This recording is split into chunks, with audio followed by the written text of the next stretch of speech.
Hello,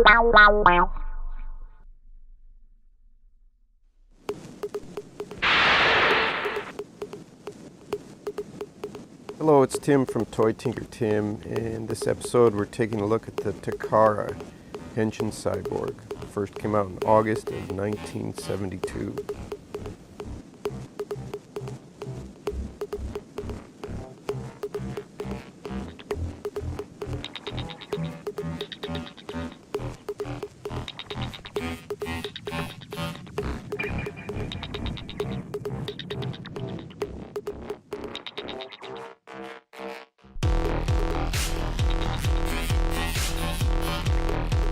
Takara had already landed a successful girls line of toys, and to jumpstart in on the boy line of toys in the market, they entered an agreement to use the Hasbro 12-inch G.I. Joe figure as a catalyst. And the military theme that came with the Joe figures was not a popular selling point, so they looked to see what could they do with it.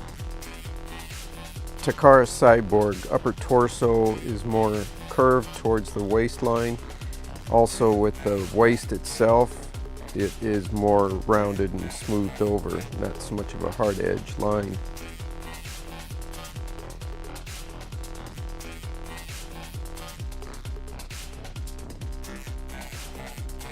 G.I. Joe figure I have for comparison is from the Adventure Team. It's a talking commander.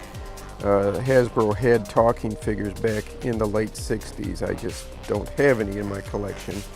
But this body type, that is where the shoulders and neck attach to the torso, is using the same design element that's found in the talker, and the front and back half of the chest that's screwed together.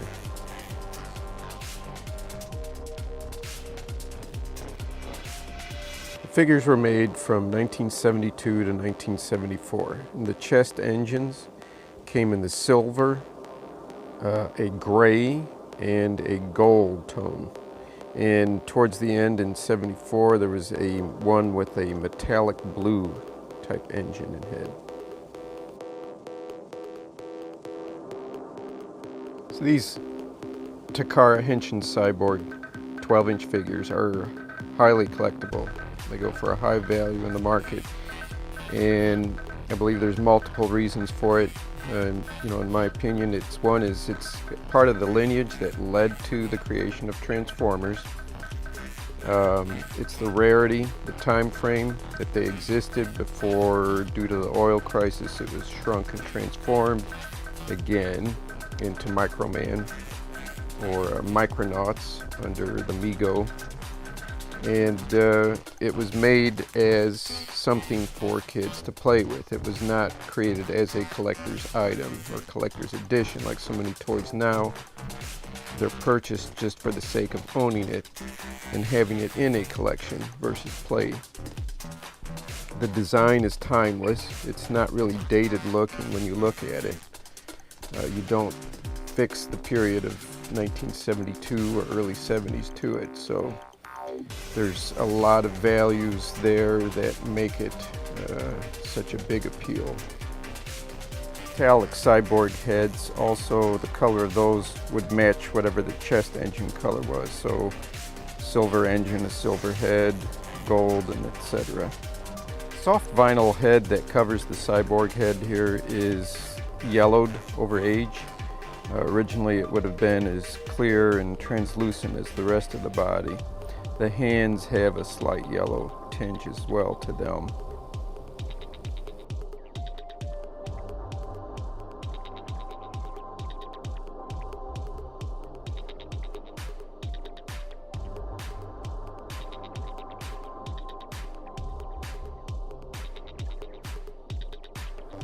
You'll see here the pegs that attach the limbs together or to the body are slightly different also from the G.I. Joe Hasbro figures.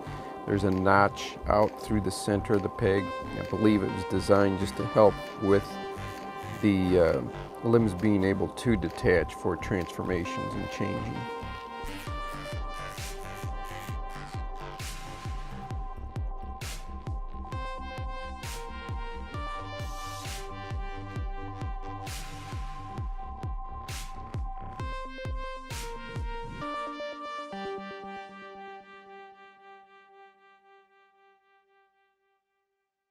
The upper body and lower waist don't separate. Neither do the neck or shoulders from the upper torso. But the limbs came off to combine with accessories like the Cyborg Rider, where the figure would combine with other clear parts to form a translucent motorcycle. Or there were vinyl attachments that could slide over the forearm when the hands were removed.